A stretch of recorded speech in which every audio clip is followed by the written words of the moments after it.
ষড়যন্ত্রটা আমরাই করছি। এই হলো তোমাগো একটা সমস্যা, ইচ্ছা করে নিজের কান্দে নাও। আমি গিয়ে কথা কইছি? আমি তো ভাবতেছি অন্য কথা। সুরজ ভাই প্রথমে আমাকে কইলো বিয়ের লাগে রেডি হয়ে থাকতে, এরপরে সে সব ক্যান্সেল করে দিল।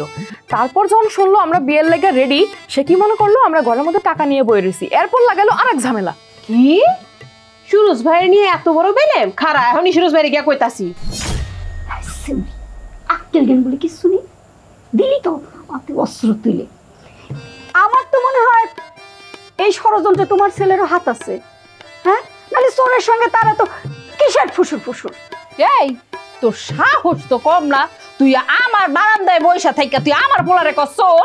কেন আপনার পোলাকে দুধে দেওয়া তুলসী পাতা? হ্যাঁ, সাধু সাইজা ঘরে পালা গানের নাম করে যে ভালো মানুষের সংসার যা রাইতে রাইতে বাইরে থাকে তা কি আমরা জানি না? কি মনে করিস কোমর ভাঙ্গা বলি কি আমি তোমার সঙ্গে লড়াই করতে পারবো না? আরে কি শুরু করলা তোমরা? আপনি দেখতেছেন না ওরা আমাকে সিরিয়াসলি সন্দেহ করতেছে? কি আমার পোলারে সন্দেহ করে? হবা কইতাছে ভাইজান নাকি ওই চোরের লগে ফুসুর ফাসুর করে। কেন কারিনা কথা কয় নাই? কারিনাও তো গেন্দুর লোক কথা কইছে, তরে ধরে না কেন?